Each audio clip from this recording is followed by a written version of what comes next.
What's going on, YouTube? We're gonna be checking out this video from JR Wisdom. We're gonna be talking about Kei Mitchell, ex-wife, destroyed his marriage and kept his kids away from him. Without further ado, let's get into the video. Was the thing. And after, even through the process of everything that we had gone through. And she still wanted you to stay? Yeah, she went so far as to change the kids' names. She alienated me from my children. Yeah, we have baby fathers and that don't want to be there, but I definitely wanted to be in my children's life, right? My two oldest children. When that was taken away to a thing where I'm going to court, right? And I'm fighting to see my children, meaning that let's finish this divorce. She didn't want the divorce to end. So in her mind, it's just like, oh, well, no, I'm going to make this go on as long as possible. Right. And I'm going to court and she's not showing up. I'm trying to go find out where they're at. You know what I mean? And I can't go. I'm trying to go to the house and like, yo, what's going on? And she called the cops because I want to see the kids and go, he tried to break in. Her dude's going along with it. And I'm just like, okay, so I'm not going to do that no more. Let's do this the legal way. Right. And now you go into court and the house was already in foreclosure already. It was already upside down because I was allowing her, another thing I was doing was allowing her to deal with all the money. So I would just use, do the creative side of things and I would work, here's the money. Everything started being revealed to me after the divorce where it's like, oh, money here, there, where the money was going, why we were ended up being where there was no money anymore, my name being signed on different things, my name forged on different things. Everything was being revealed to a point where it was very shocking. And now I'm trying to rebuild my career as well while this is going on. Right. The house process was that now the house needed to be sold. The house was in my name, always still in my name. Her credit debt was crazy already.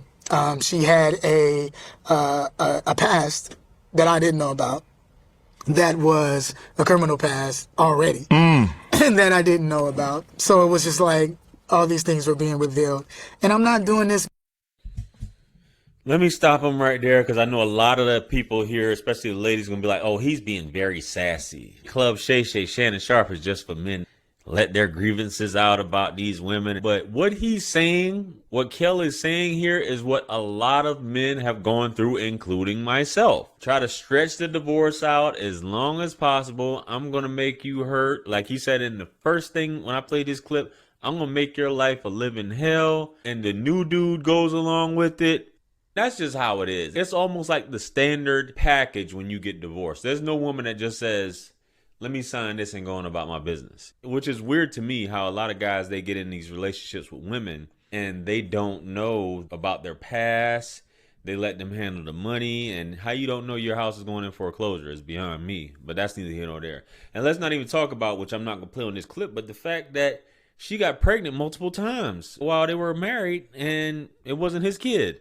But let's get back to the clip, guys. Let's go. Because I didn't know you was going to ask that question. So I'm not doing this to bash her because I feel like we need to pray for her. You know what I mean? Yeah. And I still continue to pray for her. And I have two beautiful children that came out of the process. She brought the kids into it. Yeah. You know what I mean? TikTok, they were talking about you didn't pay and they were homeless and you were dead. When your kids, obviously an adult doing that. Yeah. But when the kids, your flesh and blood, and you're doing all you can. Yeah. That had to hurt, Kel. Yes, it definitely did hurt. You know what I mean? And now you understand the hurt I was going through, why I was just like, man, I don't want to live, the drinking, all those different things. And my process to find myself within the Lord. And throughout that process of me going to court, what ended up happening was the truth ended up being revealed anyway. Through all of this, it was the consistency of love and the consistency of me showing up for my kids and letting them know I'm going to fight for them. And I continuously fought for them within court, continuously fighting, even though she would end up going to jail, all these different things, even in that process. What she did was she ended up forging the name of the judge, forging the name of, she did some house things that were really, really wrong. She did real estate fraud to try to keep the house, all these different things. And so now social media is out. And the thing is that for years I was dealing with this. Then I get on television. She's like, I'm going to go to the media. I'm going to the media. I'm going to the media. And that's what literally happened. Whereas that now I'm going to spread lies and all these different things and spread. Like Buddy, Just Pearlie's ex, angry reactions. I'm going to go to the media. You're a public figure. I'm going to destroy you. Signing the name. In the case with him, you having to deal with all this stuff and be silent, because sometimes you do feel helpless, and it does lead you to vices and getting addicted to things, because it's just like you don't see a light at the end of the tunnel. And when someone removes your kids and you're going back and forth to court and they think it's funny, and you got dudes that's in her corner and enabling her and family members, and they around your kids forging stuff. I've heard of people forging judges' signatures, but like you getting to the point where this is just downright diabolical. And you like, who the heck did I marry? And that's how it happens a lot of times when you're going through this. Like, who did I marry at the end of the day? Man, this is crazy. Let's get back to it though. All these different lies. And one thing that I did know is that you don't argue crazy.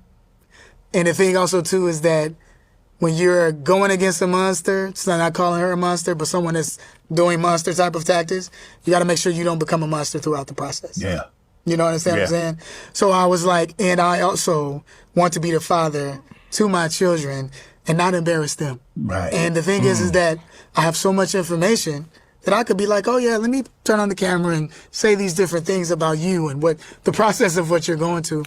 But that's not what you should do. Right. The thing is that I want to love my children and let them know the consistency of their father's love and that I'm fighting for them.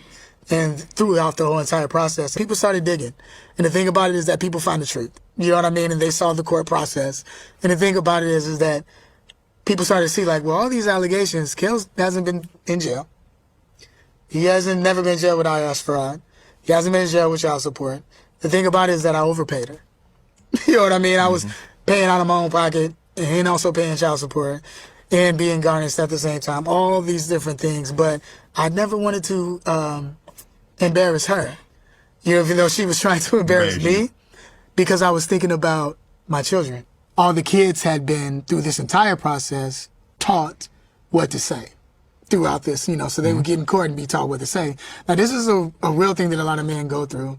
And I want to shed light on this, because it's a really deep thing that they go through, where that you have a parent that is telling the kid what to say and coaching them within court. And the kid doesn't know that that's what they're going to do. It's like, you say this, you say this. Their guy friend was like, they've been coached this entire time. So all the times where you couldn't see them and they saying they don't want to see their daddy and all these different things was going on, she was coaching them, you know, throughout this process. And that was a hard thing. And recently, because, you know, we have a great relationship, you know, me and my oldest daughter and my son as well. And we actually talked about this recently because, you know, when she went on a video as well, too, we've been talking as well about just letting people know that we have a great relationship now. And the thing about it is because she was going through her own process of life. And then everything that her mom had told her, I think she's starting to discover through her mom, and the things that I have told her. And she actually just wanted to trauma dump at that moment. And she had already been doing that online. This one just happened to go viral. And she realized where, in the process of it all, what she was personally going through, she was hurt, you know, with what she was going through. And she just wanted answers. And she didn't understand that the process that I was going through and everything I was trying to tell her. And she understood that there was a consistency with the things that I had been saying and an inconsistency with what her mom was saying and their family and that side was saying. And she reached out to me and wanted to apologize for the vid. But I tell you, hurt people, but heal people, heal people. I agree with that.